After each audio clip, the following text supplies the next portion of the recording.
Now I'd like to talk about ethical issues in counseling practice. This is a real challenge to be able to integrate all of this in one very short 15 or 20-minute segment, because I teach a whole course for 16 weeks on ethics. But I'm just going to take a few topics. First one is putting your client's needs before your own. I think our main job as counselors is to be attentive to the welfare of our clients. And I think we always want to ask the question, what is best for each client? That ought to be our guideline. And unfortunately, sometimes ethics and the law get intertwined and mixed. And I think they're very different entities, although there's some relationship between ethics and the law. But ethics is far more than just following a code of ethics and state laws that have some relationship to counseling. I mentioned ethical codes. It's important to know the codes of your profession. For example, American Psychological Association has a code, the social workers have a code, licensed counselors have a code, American Counseling Association has a code of ethics, and all of these codes undergo revision approximately every 5 to 7 years. So don't think of a code of ethics as something that's in concrete, that never changes. As times change and new issues come up, the codes are revised and re-looked at. I'd like to differentiate between what we sometimes call mandatory ethics versus aspirational ethics. Mandatory ethics means that we're simply following the basics. We're following the codes, basically, but we may not be functioning at the highest level. Aspirational ethics, on the other hand, means that we're really concerned about the spirit of the ethical codes, and we go out of our way to do more than what's minimally required. An example of that would be doing pro bono work, giving away some of our services for no charge or greatly reduced fee. So I hope that as long as you're in this profession, you think of ethics not as something that you want to do to keep yourself out of trouble or keep yourself from getting involved in a malpractice suit or losing your license, although all those are important topics, but more in terms of how it can enhance your practice. If you're an ethical practitioner, you're going to probably be a very effective practitioner. That's the spirit I'm hoping you'll be thinking about. There are steps in resolving an ethical decision. And so when you meet an ethical dilemma, and we're going to all meet them as long as we're in practice, I hope you would be open to thinking that you don't have to do all of this thinking and deciding on your own. You have colleagues, you have supervisors, and we can always go to others and say, I'd like input, I'd like some feedback. I've got a dilemma here, and it would be helpful if I could bounce this topic off of you and this issue and just get another perspective. So don't think that you have to solve an ethical dilemma by yourself, no matter how long you've been in this kind of work. Also, realize that your client is a very important part of working through an ethical dilemma. As much as possible, I think we want to include the client in the process of making ethical decisions. There are 8 steps that we frequently talk about and different models of working through ethical dilemmas, like, first of all, looking at what is the nature of the problem. Is it an ethical dilemma, a legal matter, a clinical issue? And then the last step is probably reviewing what we did, making a decision, and then rethinking about this. Another area that I want to cover relative to ethics is informed consent. Nowadays, informed consent is central to effective counseling. And we really need to be attentive to this with our clients from the very beginning. And there are two errors we can make. On one hand, we can overload our client with too much information too soon about the counseling process. On the other hand, if we don't cover certain topics from the very beginning, we may be in problems. So there's a balance between giving too much information and too little in the initial stages of counseling. And I think what we want to do is include the client in this process and ask the client, is there anything you need to know or would like to know about how you and I will be working in this process? And realize that it may take 2, 3, several sessions to address many of the topics that are part and parcel of informed consent. Just a few areas that we want to think about with informed consent are, how does therapy work? Confidentiality, that's a very big area. You don't want to say to your client, whatever we say in here, I'll never talk about, because there are limitations. So you certainly want to talk about the limitations of confidentiality, like when you might have to breach confidentiality because of legal or ethical reasons. So that's something you'd want to attend to up front. But other areas like what techniques you might use, what's your theoretical orientation, the matter of fees, the matter of homework, the matter of how clients can get the most from their therapy, the benefits and the risks of being in therapy.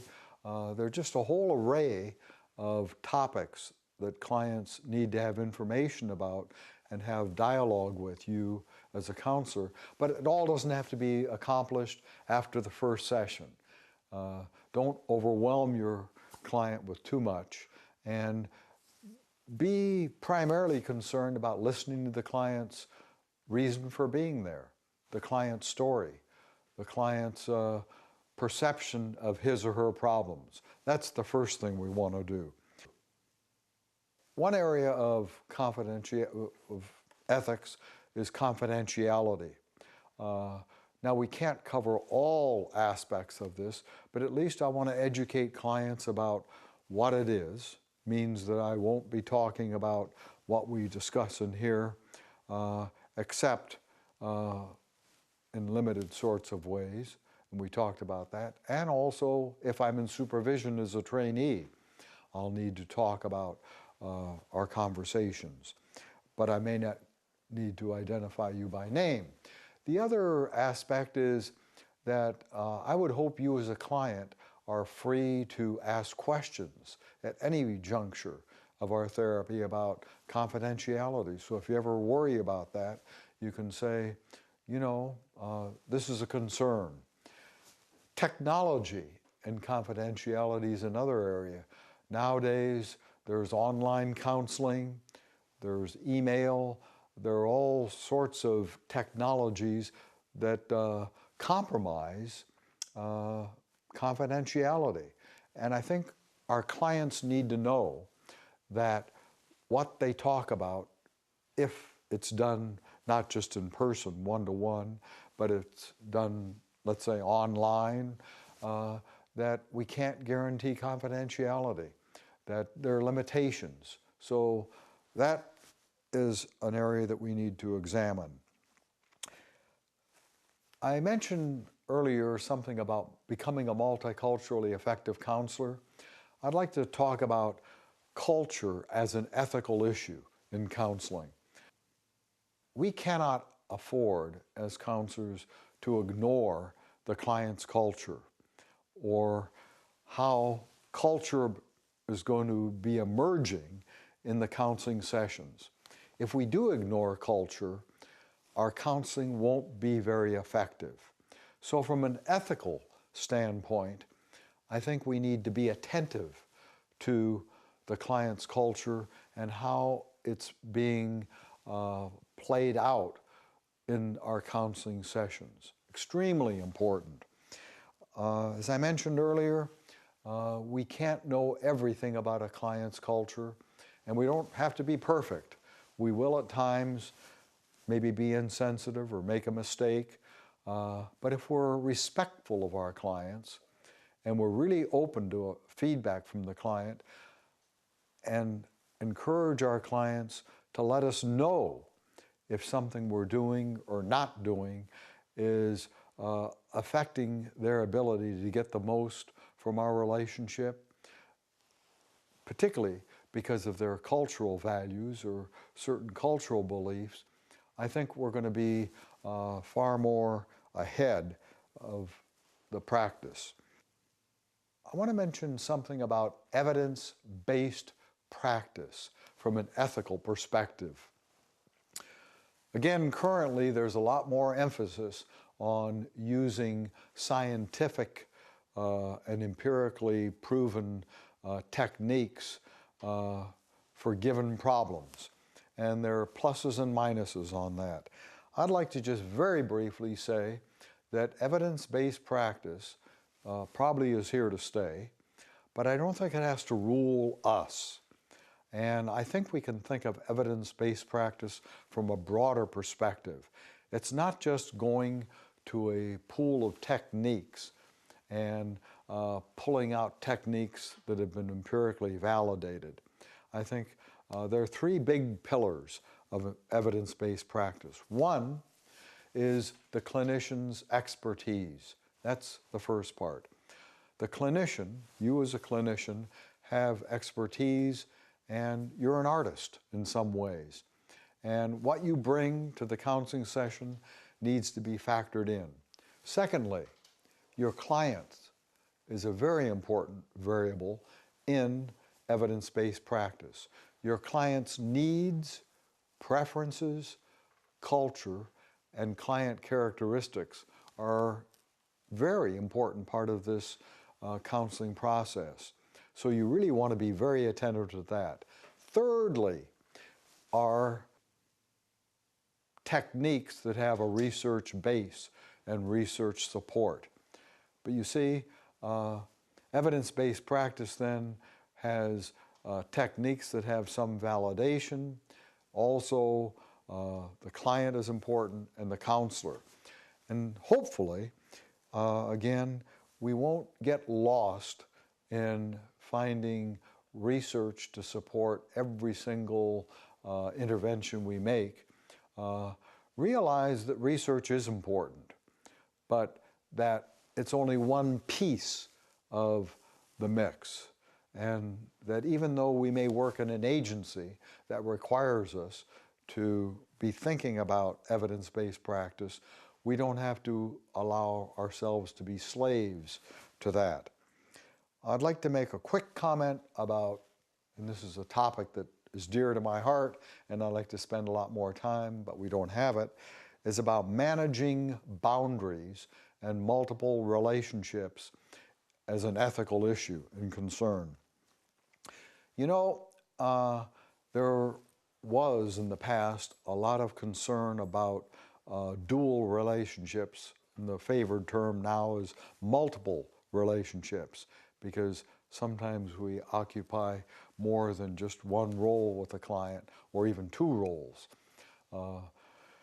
And I think our main role with our client is professional, but it's very difficult sometimes to say we have only one role. In small communities, sometimes we'll see our client in a grocery store or in a bank or on the street or in a church. And I think we cannot always avoid dual relationships and multiple relationships, but we can manage them, and we can realize that boundaries are there to protect the client. But we don't have to think that all multiple relationships are unethical or exploitative or harmful. I think the key is to realize that we don't want to exploit a client ever. and certainly we don't want to harm a client. Boundaries are somewhat flexible, and there's a difference, certainly, between boundary crossing and boundary violation. So some areas, like boundary violation, we'd want to stay away from for sure, where they would harm a client. But many crossings are therapeutic, and you'll read about that, so we can leave that there. Sometimes multiple relationships are unavoidable, particularly in small communities, because you'll go to church and maybe your client will be there, or you'll see your client in a bank, or in a grocery store, at social gatherings, community events. And I think what's important is to learn how to talk to your client ahead of time about what will we do if we meet each other. So I don't have to go up to you and say, oh, even introduce myself. In fact, maybe I'll wait for you to somehow acknowledge that you know me. So boundaries and multiple relationships can be managed. I just want you to realize that all multiple relationships are not unethical, and they don't have to all be avoided. Only those multiple relationships that harm a client, exploit a client, or in some way are against our code of ethics or the law need to be avoided. But sometimes crossing boundaries can be very therapeutic and what clients need. A brief example: what if a client offers you a gift? In some cultures, to say, oh, I can't accept that gift, is offensive, and it might rupture the relationship. So gift receiving from certain clients, depending when that is done, is an example of a boundary that we need to think about. Bartering, another topic that we don't have time to go into a great deal. In some cultures, bartering is a norm, and we really need to think about that before we do that. I'm not encouraging you to barter necessarily, but we need to think that sometimes what the client needs, will have to, is flexible and is not covered by a list of rules and regulations. So hopefully you'll realize that this is an area where we can bring to our supervisors our issues that we're wrestling with pertaining to boundaries and multiple relationships.